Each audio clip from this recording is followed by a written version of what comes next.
नमस्कार, आप देख रहे हो जी समाचार वेब टीवी। मैं हूं दीपक पाठक। दिल्ली में पत्रकारों से बातचीत करते हुए सचिन पायलट ने बीजेपी पर निशाना साधा। उन्होंने कहा कि 400 पार की बातें करने वाली पार्टी 240 पर सिमट गई है। उन्होंने कहा कि इनका टारगेट मात्र राहुल गांधी है।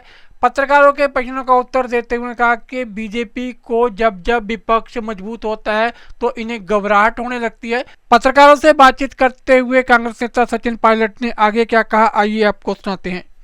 भारतीय जनता पार्टी का एक ही मुद्दा है।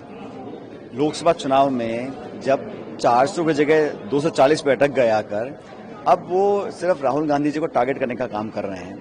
मुझे लगता है कि विपक्ष की आवाज मजबूत हो रही है तो कहीं ना कहीं बेचैनी सत्ता पक्ष को होती है।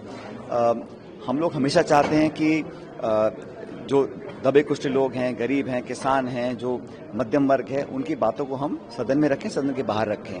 लेकिन एक ही एजेंडा है भारतीय जनता पार्टी का कि हर इशू पर, हर मौके पर राहुल गांधी जी को उनको क्रिटिसाइज करना है, उनके खिलाफ बात करनी है।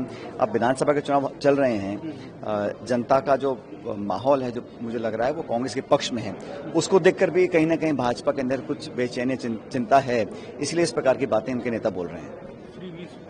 सर, आपका क्या मानना है फ्री वीज को लेकर? मुझे लगता है कि इस देश में बहुत ऐसे लोग हैं, करोड़ों की तादाद में, जिनको सरकार के सहयोग, सहायता, समर्थन की जरूरत है और मिलनी भी चाहिए।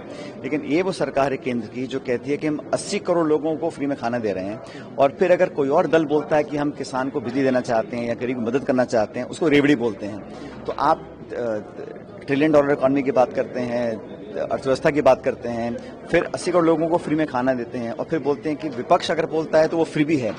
आप खुद दें तो वो सही है, कोई और अगर वादा करता है उसको रेवड़ियां बोला जाता है। तो ये दोहरा मापदंड है, ये सही नहीं है। मुझे लग रहा है कि इस केंद्र सरकार ने जो नीति निर्माण किया है पिछले 10 सालों में, उससे खाई बहुत बढ़ गई है, अमीर गरीब की, गांव शहर की। खरबपति करोड़पति लगातार बढ़ रहे हैं, लेकिन जिन लोगों को 2 जून की रोटी नसीब नहीं हो रही, उनकी तादाद बढ़ रही है। तो खाई बढ़ रही है अमीर गरीब की, वो बहुत बड़ा चिंता का विषय है।